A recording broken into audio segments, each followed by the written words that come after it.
جو آپ صلی اللہ علیہ وسلم کے زمانے میں موجود یہودی تھے ان کا ذکر آئے گا. تو دیکھ لیجئے وَإِذْ أَخَذْنَا مِيثَاقَكُمْ وَرَفَعْنَا فَوْقَكُمُ الطُّورَ، اور یاد کرو اس وقت کو جب ہم نے تمہارا عہد لیا تھا، ہم نے تم سے عہد لیا تھا. میثاق مانے عہد، وَرَفَعْنَا فَوْقَكُمُ الطُّورَ، اور ہم نے اٹھا دیا تمہارے اوپر طور کو. اللہ تعالیٰ نے طور کو ان کے اوپر اٹھا دیا. یہ واقعہ کب پیش آیا؟ جب حضرت موسیٰ علیہ الصلوۃ والسلام 40 رات طور پر گزار کر توریت لے کے آئے. اور یہ بھی ہم نے پیچھے ذکر کیا کہ یہ لوگ پیچھے بت پرستی میں مبتلا ہو گئے تھے اور ان کی سزا بھی اللہ تعالیٰ نے دی. جب یہ مسئلہ ختم ہو گیا تو حضرت موسیٰ نے ان کو توریت کی تعلیمات پیش کی، ان کے اس کے احکامات پر عمل کرنے کا کہا. تو ان لوگوں نے کہا کہ ہمیں کیسے پتا ہوگا کہ یہ توریت جو ہے وہ اللہ کی ہی کتاب ہے، اللہ کا ہی کلام ہے. تو اس میں سے 70 لوگوں کو منتخب کیا گیا اور توریت اور ان کو طور پہ لے گئے حضرت موسیٰ علیہ السلام. وہاں پہ طور پہ جا کے انہوں نے حضرت اللہ تعالیٰ کی بات کو سنا اور واپس آئے جب، تو انہوں نے اپنے قبیلے میں آ کر یہ کہا کہ اللہ تعالیٰ نے فرمایا ہے کہ یہ توریت کے احکامات جو حضرت موسیٰ جو اللہ تعالیٰ کے خود کے احکامات ہیں، اور اس پہ عمل جتنا ہو سکے کر لو، اور جو نہ ہو سکے وہ معاف ہے. تو انہوں نے اپنی طرف سے باتیں کہیں. تو ان لوگوں نے اس طرح سے عمل کرنے سے ایک طرح سے انکار ہی کر دیا. ہر چیز کو وہ کہتے تھے یہ بڑی مشکل ہے، بڑی مشکل ہے. تو اللہ تعالیٰ نے سزا کے طور پر ان کے اوپر طور کو معلق کر دیا. اب اس کی صورت کیا ہوئی، اس کے بارے میں دو قول ہے. ایک قول یہ ہے کہ واقعتاً طور کو اٹھا کر کے ان کے سر کے اوپر ایسے رکھ دیا کہ اگر نہیں مانو گے تو یہ طور کا جو پہاڑ ہے تمہارے سروں پہ گر جائے گا. اور دوسرا جو قول ہے یہ بتایا گیا جو کہ آگے ایک صورت میں ہے، وَإِذْ نَتَقْنَا الْجَبَلَ فَوْقَهُمْ، اس طرح سے ہے كَأَنَّهُ ذُلَّةٌ. تو اس کا ترجمہ یہ ہے کہ جب ہم نے نتقا کا مطلب ہوتا ہے ہلانا، تو یہ بھی مطلب ہو سکتا ہے کہ جب اللہ تعالیٰ نے پہاڑ کو اس طرح سے ہلایا کہ ان کو لگا کہ گویا کہ یہ ان کے اوپر گر جائے گا. تو ان کو ایسا لگ رہا تھا گویا کہ ہمارے اوپر ہی آ گیا. تو رفعنا کا مطلب یہاں پر یہ بھی ہو سکتا ہے کہ پہاڑ اس طرح سے جھک گیا، اس طرح سے ہل ہل کے جھکنے لگا کہ ان کو لگا کہ وہ ان کے اوپر گر جائے گا. یہ مطلب ہو سکتا ہے. تو بہرحال جب ان کے اوپر پہاڑ کو کر دیا گیا تو انہوں نے اللہ تعالیٰ سے عہد کیا کہ وہ توریت کی احکامات پہ عمل کریں گے. اسی عہد کا تذکرہ اللہ تعالیٰ یہاں فرما رہے ہیں. اللہ تعالیٰ فرماتے ہیں کہ خذوا ما آتیناکم، اور جو کچھ ہم نے تمہیں دیا ہے اس کو پکڑ لو. خذو پکڑ لو، اس کو تھام لو. بقوت مضبوطی کے ساتھ. وذکروا ما فیہ، اور جو کچھ اس کے اندر ہے اس کو یاد کرو. لعلکم تتقون، اور اس تاکہ تم تقوی والے بن جاؤ. اس کو یاد کرو، اس سے نصیحت حاصل کرو. ثم تولیتم من بعد ذلک، پھر اس کے بعد من بعد ذلک، پھر اس کے بعد تولیتم، تم پھر گئے، یعنی پھر تم نے اس کے بعد نافرمانیاں کرنا شروع کر دی. فلولا فضل اللہ علیکم، تو اگر تم پر اللہ کا فضل نہ ہوتا، ورحمتہ، اور اس کی رحمت نہ ہوتی، لکنتم من الخاسرین، تو تم نقصان اٹھانے والے میں سے ہو جاتے. وَلَقَدْ، اب دوسری نافرمانی اللہ تعالیٰ ذکر کر رہے ہیں. وَلَقَدْ عَلِمْتُمُ الَّذِينَ اعْتَدَوْا مِنْكُمْ فِي السَّبْتِ فَقُلْنَا لَهُمْ كُونُوا قِرَدَةً خَاسِئِينَ. اللہ تعالیٰ فرماتے ہیں وَلَقَدْ عَلِمْتُمْ، اور تمہیں اچھی طرح معلوم ہے. قد جو ہوتا ہے جب آتا ہے تو اس سے تاکید پیدا ہو جاتی ہے. جب ماضی کے اوپر قد آ جاتا ہے تو اس کا مطلب، جیسے عَلِمْتُم کا مطلب ہے کہ تمہیں معلوم ہے، اور قد عَلِمْتُم تمہیں اچھی طرح معلوم ہے. الَّذِينَ اعْتَدَوْا، ان لوگوں کے بارے میں، اعتدوا منکم، جو تم میں سے حد سے گزر گئے. فی السبتی، سنیچر کے معاملے میں. فقلنا، تو ہم نے کہا ان لہم ان سے، کونو ہو جاؤ، قردتن بندر، خاسئین دھتکارے ہوئے بندر ہو جاؤ. یہ واقعہ پیش آیا حضرت داؤد علیہ الصلوۃ والسلام، جو غالباً یہی ایسا واقعہ پیش آیا کہ حضرت داؤد علیہ الصلوۃ والسلام کے زمانے میں یہودیوں کی ایک بستی جو تھی وہ سمندر کے کنارے رہتی تھی. تو سبت مانے ہوتا ہے سنیچر، تو سنیچر کے دن چھٹی کا دن اللہ تعالیٰ نے ان کے لیے مقرر کیا تھا، اور اس دن کوئی کام کرنا، کوئی بھی معاشی عمل کرنا اور روزگار کے لیے ادھر ادھر جانا سب منع تھا. اب سمندر کے کنارے جو بستی رہتی تھی اس کا جو کام تھا، جو روزگار کا ذریعہ تھا، وہ مچھلیاں پکڑنا تھا. تو اور اللہ تعالیٰ کی طرف سے آزمائش تھی کہ سبت یعنی سنیچر کے دن مچھلیاں جو تھیں وہ خوب آتی تھیں سمندر میں، اور اسی دن ممنوع ہو گیا کہ اس دن آپ مچھلیاں نہیں پکڑ سکتے. تو ان لوگوں نے کیا کیا شروع میں انہوں نے ہیلا اختیار کیا. یہ کیا کرتے تھے کہ کنارے کنارے گڈھے کھود دیتے تھے اور اس کا پانی وہاں سے جوڑ دیتے تھے جمعہ کے دن. تو جمعہ کے دن کیا ہوتا تھا, پانی آتا تھا اور گڈھے میں گرتا تھا اور ساتھ میں مچھلیاں آ کر گڈھے میں رک جاتی تھیں, اور یہ اتوار کے دن آ کر کے دو مچھلیاں نکال کے لے کے چلے جاتے تھے. تو انہوں نے اللہ تعالیٰ کے احکام جو دیے گئے تھے, جو حکم دیے گئے تھے, اس کی نافرمانی کی, اس کا ایک طرح سے استہزاء کیا. بعد میں انہوں نے کھلم کھلا سنیچر کے دن اپنے جو کام تھے وہ کرنا شروع کر دیے. تو اس نافرمانی اور اس طرح کی جرات اختیار کرنے کا نتیجہ یہ ہوا کہ اللہ تعالیٰ نے ان کو بندر بنا دیا. ایک دن ایسا پیش آیا کہ یہ سارے کے سارے جو تھے, اس میں جو نافرمان لوگ تھے, ان کو بندر بنا دیا گیا. اور بعد میں یہ عذاب چونکہ ان کے اوپر نازل ہوا تھا, ان کی جو نسل ہے وہ ختم ہوگی, وہ وہیں پہ مر کے ختم ہو گئے. تو وہی اللہ تعالیٰ فرما رہے ہیں کہ ہم نے ان سے کہا کہ ہو جاؤ دھتکارے ہوئے بندر. فجعلناها نکالا لما بین یدیہا وما خلفہا, تو ہم نے ان کو بنا دیا نکالن, عبرت, لما بین یدیہا, ان لوگوں کے لیے جو وہاں پر تھے, یعنی جو لوگ فرما بردار ہی تھے لیکن ان کے لیے بھی عبرت کے سامان بن گئے. وما خلفہا, اور وہ لوگ جو ان کے پیچھے تھے, جو ان کے بعد میں آنے والے تھے, یعنی اس وقت کے موجودہ لوگوں کو بھی اس بات سے عبرت ہوئی, اور بعد میں جب اس کا واقعہ لوگوں کے سامنے آتا ہے تو ہمیں بھی اس بات سے عبرت ہوتی ہے. وموعظۃ للمتقین, اور نصیحت کا سامان متقین, ڈرنے والوں کے لیے. اب تیسری نافرمانی کیا تھی؟ تیسری نافرمانی کا جو واقعہ ہے وہ یہ کہ حضرت موسیٰ علیہ الصلوۃ والسلام کے زمانے میں ایک بھائی نے اپنے بھائی کو اس لیے قتل کر دیا تاکہ اس کی جو زمین ہے, اس کی جو جائیداد ہے, اس کا جو مال ہے, بعض روایت میں آتا ہے کہ ایسا بھتیجوں نے کیا, اپنے چچا کو قتل کر دیا. تو چاہے بھتیجوں نے اپنے چچا کو قتل کیا ہو اور چاہے ایک بھائی نے اپنے بھائی کو قتل کیا ہو, تو بہرحال ایک شخص نے اس طرح کا قتل کیا اور اس کی لاش کو سڑک پہ پھینک دیا, اور خود وہ حضرت موسیٰ علیہ السلام کے پاس آیا اور اس نے درخواست کی کہ آپ اس شخص کے, ہمارے جو رشتہ دار کے قاتل کا پتہ لگائیے تاکہ قاتل کو سزا دی جا سکے. تو اللہ تعالیٰ نے حکم دیا کہ ایک گائے کو ذبح کرو. تو حضرت موسیٰ نے جب ان سے کہا کہ گائے کو ذبح کرو, تو پہلے تو وہ کہنے لگے کہ آپ ہم سے مذاق کر رہے ہیں. اب وہ انہوں نے ایسا کیوں کہا کہ آپ ہم سے مذاق کر رہے ہیں, اس کی ایک وجہ یہ تھی کہ بنی اسرائیل لوگ گائے کو بہت مانتے تھے, کیونکہ ایک لمبا عرصہ انہوں نے مصری لوگوں کے ساتھ گزارا تھا اور مصر میں گائے کی وہ لوگ پرستش پوجا کرتے تھے. تو ان گائے کو وہ دھیرے دھیرے انہوں نے بھی ایک بابرکت جانور کے طور پہ لینا شروع کر دیا تھا جس کو وہ قتل نہیں کرتے تھے. تو ایک تو وہاں پہ یہ مقصود تھا, اسی لیے انہوں نے پوچھا کہ آپ ہم سے مذاق کر رہے ہیں. اور اسی طریقے سے ان کو یہ بھی مذاق لگا کہ ان سے کہا, وہ چاہتے تھے کہ اللہ تعالیٰ حضرت موسیٰ کو بتا دیں کہ قاتل کون ہے, اور یہاں پہ ان سے کہا جا رہا ہے کہ گائے کو ذبح کرو. تو قاتل کو معلوم کرنا اور گائے کو ذبح کرنا, ان دونوں میں بظاہر کوئی کنیکشن نہیں بیٹھ رہا ہے. تو اس لیے انہوں نے کہا کہ کیا آپ ہم سے مذاق کرتے ہیں. تو بعد میں جب حضرت موسیٰ نے کہا کہ نہیں اللہ کا حکم ہے, تو پھر انہوں نے ٹال مٹول کرنا جو اپنی ان کی عادت تھی وہ کرنا شروع کر دیا. تو پہلے انہوں نے پوچھا کہ آپ بتائیے کہ وہ گائے ہے کیسی. تو ان سے بتایا گیا کہ گائے جو ہے وہ ایک تندرست گائے ہے اور درمیانی عمر کی گائے ہے, نہ وہ بہت بوڑھی ہے نہ بچی ہے.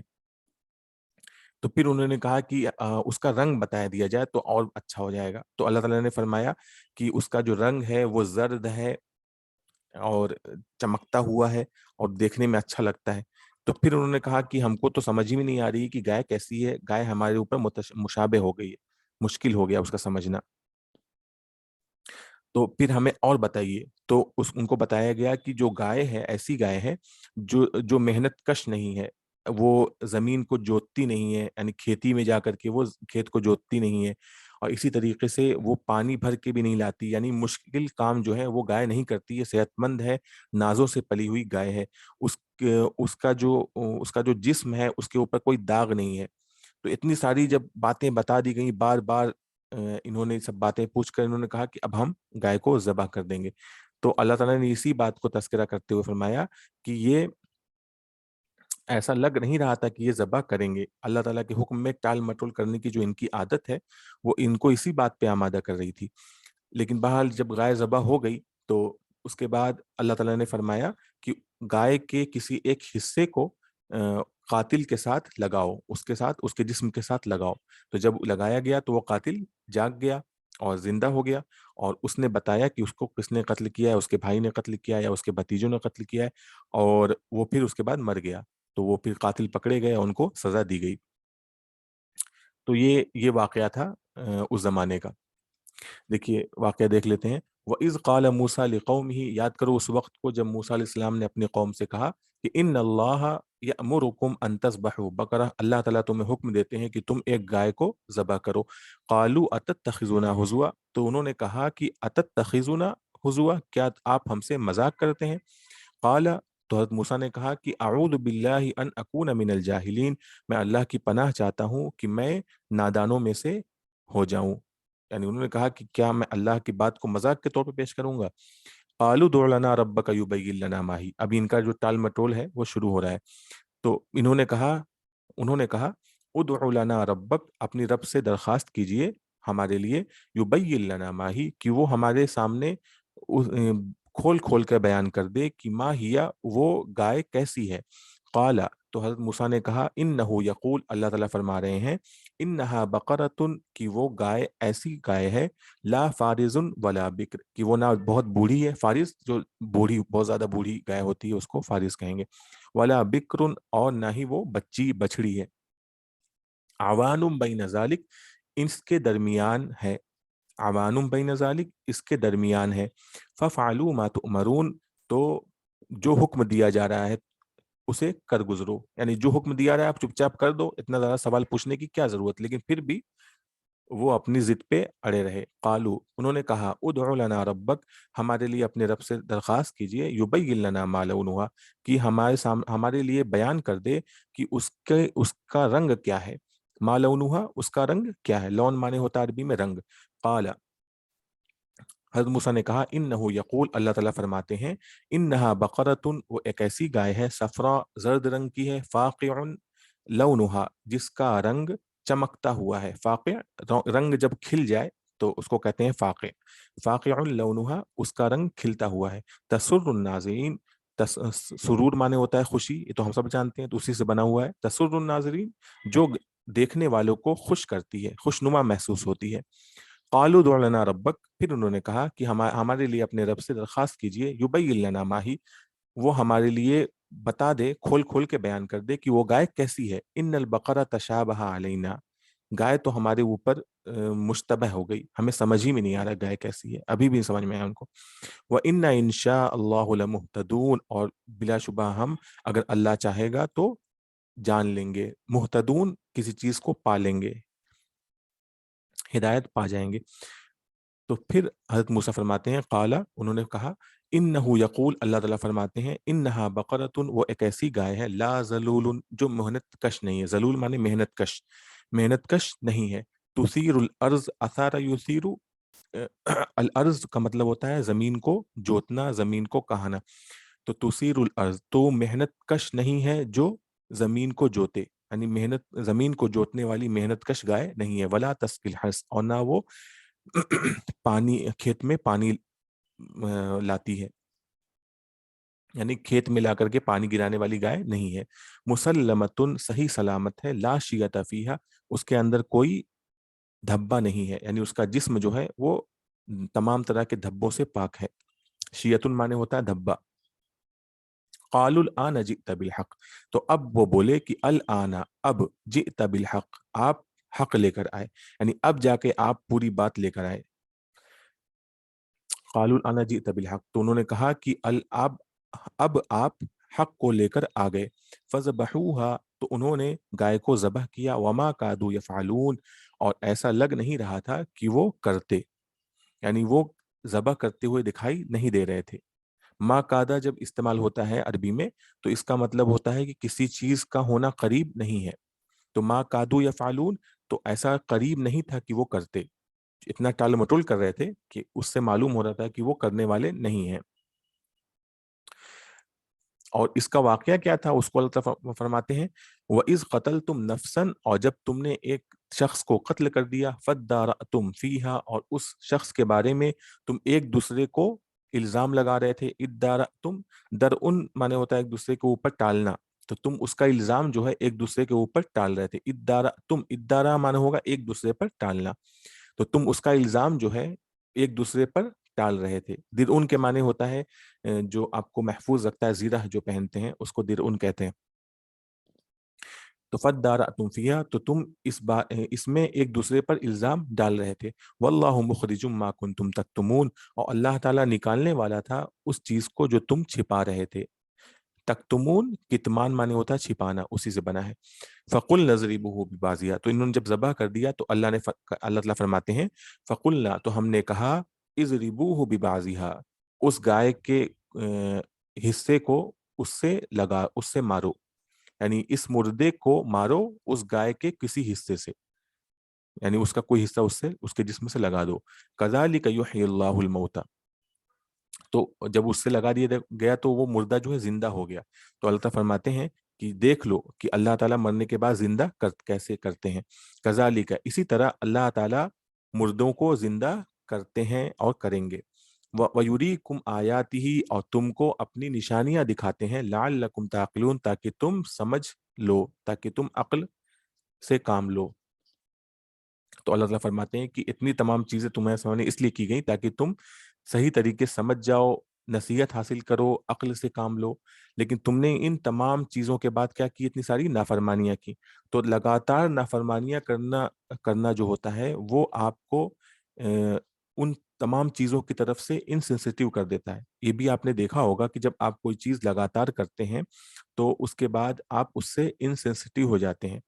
کوئی بھی کام کریں، کوئی چیز پسند ہو، اگر اس کو آپ بار بار کریں گے تو اس کی جو خوشی ہے وہ آپ سے ختم ہو جاتی ہے. اس طریقے سے کوئی بری چیز بھی آپ کر رہے ہوں لگاتار تو اس کی جو برائی ہوتی ہے، اس کی دل کے اندر جو گھن ہوتی ہے، وہ سب آپ کے اندر سے ختم ہو جاتی ہے، انسینسٹیو ہو جاتا ہے آدمی. تو نافرمانی کرنے والے بھی جو لوگ ہیں وہ اب نافرمانی کرتے کرتے ایسے ہو گئے کہ اب ان کے دل جو ہیں وہ پتھر ہو گئے، انسینسٹیو ہو گئے. اللہ فرماتے ہیں ثم قست قلوبکم من بعد ذلک فہی کالحجارہ او اشد قسوہ، پھر تمہارے دل قست سخت ہو گئے، من بعد ذلک اس کے بعد، یعنی ان تمام نشانیوں کے بعد تمہارے دل جو ہیں وہ پتھر ہو گئے، سخت ہو گئے. فہی کالحجارہ، گویا کہ وہ پتھر کی طرح ہیں. او اشد قسوہ، یا اس سے بھی زیادہ سخت، یعنی پتھر سے بھی زیادہ سخت ہیں گویا کی. کیونکہ اللہ تعالیٰ فرماتے ہیں کہ پتھر بھی کہیں نہ کہیں وہ سینس رکھتا ہے. وَإِنَّ مِنَ الْحِجَارَةِ، اور بلا شبہ بہت سے پتھر ایسے ہیں، لَمَا يَتَفَجَّرُ مِنْهُ الْأَنْهَارُ، کہ جس سے نہریں پھوٹ جاتی ہیں. پیچھے واقعہ آ چکا ہے کہ میدان تیہ میں کس طرح سے پتھر سے نہریں پھوٹ گئیں، چشمے پھوٹ گئے.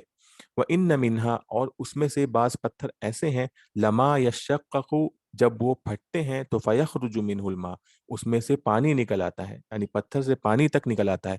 وَإِنَّ مِنْهَا، اور بعض پتھر ایسے ہیں، یعنی بہت بہت کم سینس ہوگا تو کیا ہوگا، لَمَا يَهْبِطُ مِنْ خَشْيَةِ اللَّهِ، کہ وہ لڑھک آتے ہیں اللہ کے خوف سے. یعنی آپ دیکھتے ہیں کہ پتھر بھی لڑھکنے لگتے ہیں اللہ کے خوف سے. وَمَا اللَّهُ بِغَافِلٍ عَمَّا تَعْمَلُونَ، تو تم کو اس بات کی جو برائی ہے محسوس نہیں ہوتی ہے، اور تم بڑے غفلت میں اور بڑے آرام سے کر رہے ہو. لیکن اس کا یہ مطلب نہیں ہے کہ تمہیں محسوس نہیں ہو رہا ہے تو اللہ تعالیٰ اس سے غافل ہیں. اللہ تعالیٰ وَمَا اللَّهُ، اور اللہ تعالیٰ جو کچھ تم کرتے ہو اس سے غافل نہیں ہے.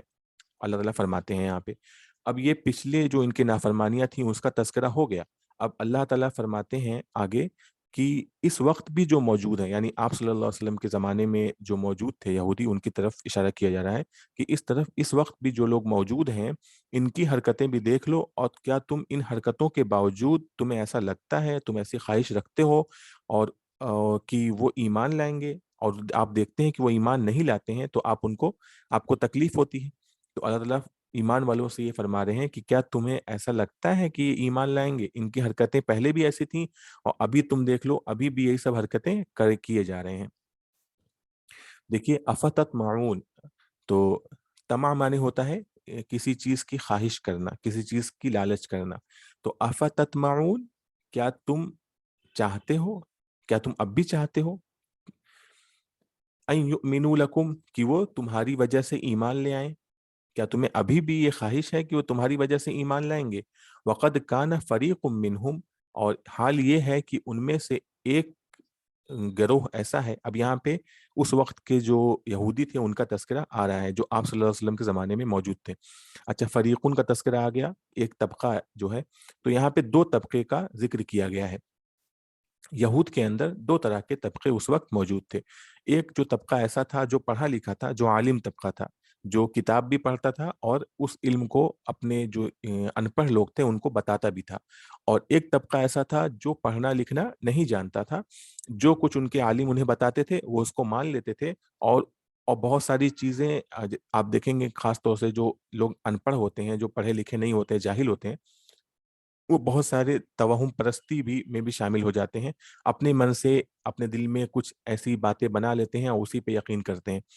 تو اللہ تعالیٰ فرمائیں گے یہاں پہ کہ ایک تو طبقہ ایسا ہے کہ جو پڑھا لکھا ہے, اس کا تذکرہ دیکھیے کیا ہے, وقد کان فریق منہم, اور اس میں سے ایک طبقہ ایسا ہے, یسمعون کلام اللہ, جو اللہ کی بات کو, اللہ کے کلام کو سنتا ہے, ثم یحرفونہ, پھر اس کو بدل دیتا ہے. تحریف مطلب کسی چیز کو بدل دینا, بگاڑ دینا. من بعد ما عقلوہ, اس کو سمجھ لینے کے بعد, عقلوہ, اس کو سمجھ لینے کے بعد, وہم یعلمون, اور اس حال میں کہ وہ جانتے ہیں, یعنی جان بوجھ کر. تو پھر وہ اس کو بگاڑ دیتے ہیں اس کے جان لینے کے بعد, جان بوجھ کر, یعنی سمجھنے کے باوجود اس کو جان بوجھ کر بگاڑ دیتے ہیں. تو یہ جو ان کا پڑھا لکھا طبقہ تھا وہ یہ کرتا تھا.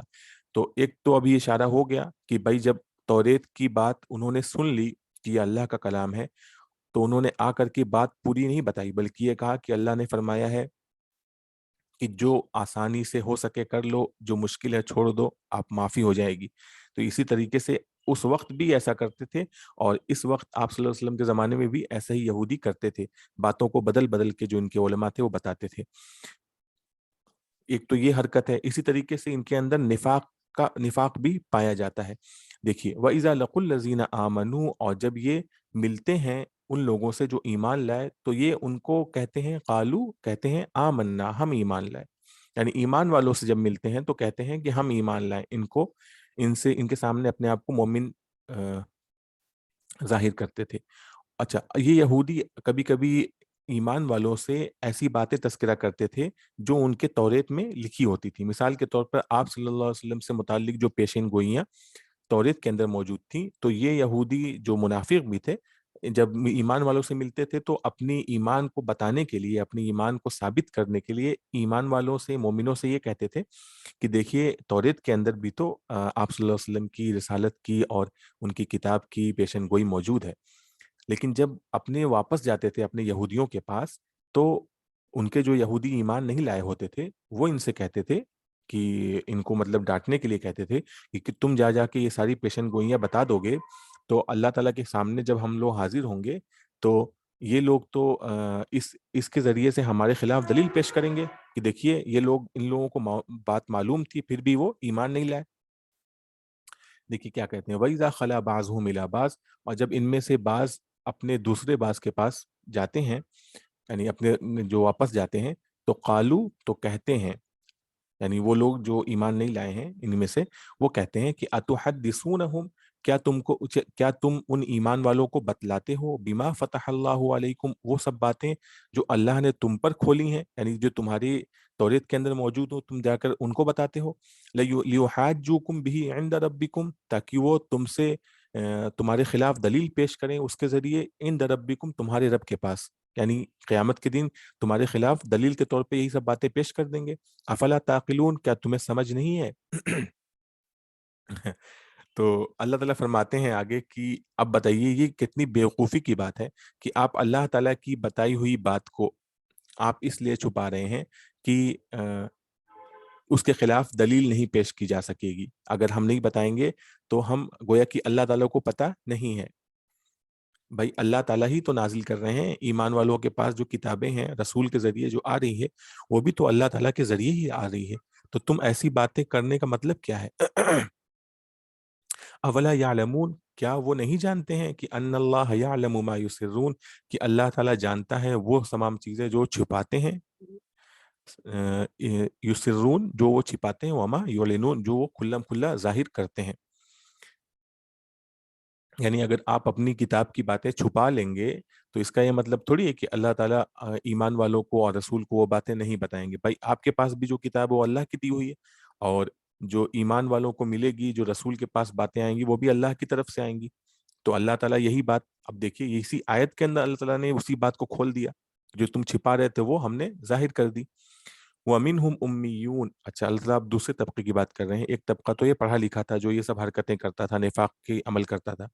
وَمِنْهُمْ أُمِّيُّونَ، اور اس میں سے کچھ ان پڑھ ہیں، لا يعلمون الکتاب، جو کتاب کو تو نہیں جانتے، الا امانی، مگر کچھ آرزویں ہیں. امنیہ کی جمع امانی ہوتا ہے. اس کا مطلب ہوتا ہے کہ جب آدمی اپنے دل میں کچھ باتیں خود سے بنا کر کے خوش ہوتا رہے. تو مگر کچھ آرزویں ہیں، وہم وَإِنْهُمْ إِلَّا يَظُنُّونَ، اور نہیں ہیں وہ مگر گمان کر رہے ہیں. یعنی وہ صرف گمان کر رہے ہیں، وہ اپنے سب دل میں خیال پیدا کر رہے ہیں، اس بات کی کوئی دلیل اور کوئی کتاب میں یہ سب باتیں موجود نہیں ہیں، ان کی اپنے من کی بات ہے.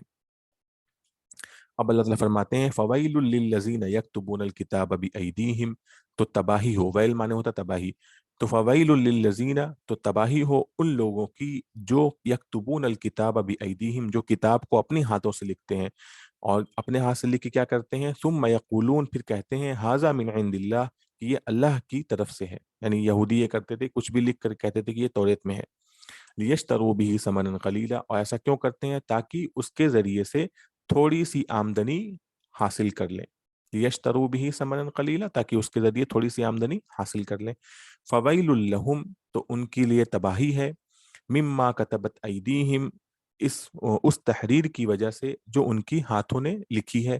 وویل لہم، اور ان کے لیے تباہی ہے، مما یکسبون، اس آمدنی کی وجہ سے جو وہ کماتے ہیں. یعنی اس تحریر کے اندر بھی گناہ ہے، اور جو اس سے حاصل ہوئی آمدنی ہے، جو پیسہ بھی حاصل ہو رہا ہے وہ بھی حرام ہے، اس میں بھی گناہ ہے. ایک تو یہ ہو گیا. اسی طریقے سے یہ لوگ اور بھی کیا کہتے تھے، ایک عقیدہ کیا تھا ان کا، کہ وہ کہتے تھے کہ ہم کو جنت، ہم چونکہ یہودی ہیں، ہمارے آبا و اجداد بڑے لوگ تھے، تو ہم جہنم میں نہیں جائیں گے، اور اگر کچھ دن جہنم میں جائیں گے بھی تو وہ چند دن جائیں گے. وہ کہتے تھے جتنے دن ہمارے لوگوں نے بت پرستی کی تھی اتنے ہی دن ہم جہنم میں جائیں گے، باقی ہم جہنم میں نہیں جائیں گے. اب وہ چاہے 40 دن کی بت پرستی تھی یا جو بھی رہی ہو. تو یہ کہتے تھے ہم اتنے ہی چند دن کے لیے صرف جہنم میں جائیں گے. تو اللہ تعالیٰ فرماتے ہیں کیا تم نے اللہ تعالیٰ سے یہ وعدہ لے رکھا ہے کہ اللہ تعالیٰ اپنے وعدے کی خلاف ورزی نہیں کریں گے. وقالو، اور انہوں نے کہا کہ لن تمسنا النار، کہ ہم کو آگ نہیں چھوئے گی، الا ایام معدودہ، مگر چند دن، ایامن چند دن، معدودہ گنے ہوئے. تو چند گنے چنے چند دن ہمیں جہنم میں ڈالا جائے گا، باقی ہم جہنم میں نہیں جائیں گے. اور انہوں نے کہا کہ ہمیں آگ نہیں چھوئے گی مگر گنے ہوئے چند دن. قل، آپ کہہ دیجئے، اتخذتم عند اللہ عہدا، کیا تم نے اللہ کے پاس کوئی وعدہ لے رکھا ہے، فلن یخلف اللہ وعدہ، کہ اللہ تعالیٰ اپنے وعدے کی خلاف ورزی نہیں کریں گے. ام تقولون، یا تم کہہ رہے ہو اللہ تعالیٰ پر، علی اللہ ما لا تعلمون، جس کا تمہیں علم نہیں ہے. یعنی یہ بات تو سچ ہے کہ تمہارے پاس اس کا کوئی ثبوت نہیں ہے، تم نے اللہ تعالیٰ سے کوئی عہد تو لے نہیں رکھا ہے. تو اس کا مطلب یہی ہے کہ تم اللہ تعالیٰ پر ایسی باتیں، بہتان باندھ رہے ہو جس کا تمہیں کوئی علم نہیں ہے. تو یہاں پر ان کی جو خرابیاں تھیں اس وقت کے موجودہ یہودیوں کی، اس کو ذکر کیا گیا. اب اللہ تعالیٰ اصول بیان کر رہے ہیں کہ آپ جنت میں کیسے جائیں گے، اور کون سا عمل آپ کریں گے، کون سی غلطیاں کریں گے کہ جس کی وجہ سے آپ کو جہنم میں ڈال دیا جائے گا. اور ہمیشہ ہمیش والا جو معاملہ ہوگا وہ کیسے ہوگا. تو دیکھیے جہنم میں کون جائے گا، بلا من کسب سیئۃ واحاطت به خطیئته فاولئک اصحاب النار هم فیها خالدون. تو ہاں کیوں نہیں، بلا منے ہاں کیوں نہیں، یعنی ان کی ساری باتوں کا انکار کیا گیا کہ تم بات سمجھتے ہو کہ ایسا ہوگا، نہیں، بلکہ یہ اصول سمجھ لو جو آگے بیان کیا جا رہا ہے. من کسب سیئۃ، کہ جس نے کوئی برائی کی، سیئۃ مانے برائی، وہ احاطت بھی خطیئتہ، اور اس کی برائی نے، اس کی گناہوں نے اس کا گھیراؤ کر لیا، احاطہ کر لیا، اس کو گھیر لیا. فاولئک اصحاب النار، تو ایسے لوگ ہی جہنمی ہیں، جہنم والے ہیں. ہم فیہا خالدون، وہ جہنم میں ہمیشہ ہمیش رہیں گے. تو نمبر ایک شخص نے برائی کی اور پھر اس کی برائی نے اس کا گھراؤ کر لیا، اس طرح سے گھراؤ کر لیا کہ اس کے پاس ایک بھی نیکی نہیں بچی، تو ایسے شخص کو تو ہمیشہ ہمیشہ جہنم میں جانا ہی پڑے گا۔ اب یہاں پر دیکھیے، یہ کہنے سے کہ اس کی برائی نے اس کا احاطہ کر لیا، اس سے ایمان والے نکل گئے۔ اگر مان لیجئے کسی شخص نے ایمان لایا اور اس کے بعد اس نے کوئی بھی اچھا عمل نہیں کیا، پھر بھی اس کو جنت میں جانے کا موقع ملے گا، اس کی تمام گناہوں کی سزا بھگتنے کے بعد، کیونکہ اس کی برائی نے اس کا احاطہ نہیں کیا ہے، ایک طرف سے راستہ کھلا ہوا ہے، کیونکہ ایمان جو ہے وہ ایک سب سے بڑی نیکی ہے۔ یہاں پہ مراد کون ہے؟ کہ جو شخص ایمان ہی نہیں لایا، کہ اگر آپ کوئی شخص ایمان نہیں لائے گا تو اس کے سارے جو برے عمل ہیں وہ تو شمار ہو جائیں گے، لیکن جو اس کے اچھے عمل ہوں گے وہ سب کے سب ضائع ہو جائیں گے۔ یہ قرآن کے اندر ہے کہ جو آدمی ایمان نہیں لاتا ہے، اس کے جو اچھے عمل بھی ہیں وہ بھی ایسے ہی ہیں جو اڑ جاتے ہیں، ہوا میں اڑ جائیں گے، کیونکہ اس کی کوئی بیس نہیں ہے۔ تو یعنی جو کافر ہے اس کو ہمیشہ ہمیں جہنم میں جانا پڑے گا۔ والذین آمنوا وعملوا الصالحات اولئک اصحاب الجنہ هم فیہا خالدون، اور وہ لوگ جو ایمان لائے اور اچھے عمل کیے، اولئک اصحاب الجنہ، وہی جنت والے لوگ ہیں، ہم فیہا خالدون، اور یہ اس کے اندر ہمیشہ ہمیش رہیں گے۔ تو آپ دیکھیں گے آپ کی بار بار جو اصولی طور پہ باتیں پیش کی جا رہی ہیں، بنی اسرائیل کا تذکرہ ہوتا ہے، ان کے واقعات پیش ہو رہے ہیں، اور اس وقت کے جو بنی اسرائیل تھے آپ صلی اللہ علیہ وسلم کے زمانے میں، ان کی جو برائیاں ان کو پیش کرتے ہیں، اور پھر اللہ تعالیٰ ایک اصول پیش کر دیتے ہیں۔ تو یہاں پر جو بنی اسرائیل کا جو اپنی جو خیال تھا، جو غلط فہمی تھی کہ ہم اپنے آباء و اجداد کے دم پر ان کے دامن سے لگے لگے ہم جنت میں چلے جائیں گے، تو اسی کو اس کو ختم کرنے کے لیے، اس کی نفی کرنے کے لیے اللہ تعالیٰ یہ اصولی باتیں پیش کر رہے ہیں۔ تو سب سے پہلے پیش کی گئی تھی اصول، سب سے پہلا اصول یہ تھا کہ کسی کا عمل کسی کو فائدہ نہیں دے گا۔ دوسرا اصول کے طور پہ پیش کیا گیا کہ جو لوگ ایمان لائیں گے اور جو لوگ اچھا عمل کریں گے وہی لوگ، ان کے اوپر کوئی خوف نہیں ہوگا، وہ کبھی غمگین نہیں ہوں گے۔ اب پیش کر دیا گیا کہ جو برائی کرے گا اور اس کی برائی اس کو گھیر لے گی تو وہ جہنمی ہوگا، اور جو ایمان لائے گا، اچھا عمل کرے گا تو وہ جنتی ہوگا، اور ہمیشہ ہمیں جنت کے اندر وہ لوگ جائیں گے۔ تو یہاں پر جو ہمارا سبق ہے وہ پورا ہو رہا ہے، اور ہم اللہ تعالیٰ سے دعا کرتے ہیں کہ اللہ تعالیٰ ہمیں اچھے عمل کرنے کی توفیق عطا فرمائے، اور جو کچھ ہم سیکھتے ہیں اس میں برکت عطا فرمائے۔ وآخر دعوانا الحمد للہ رب العالمین۔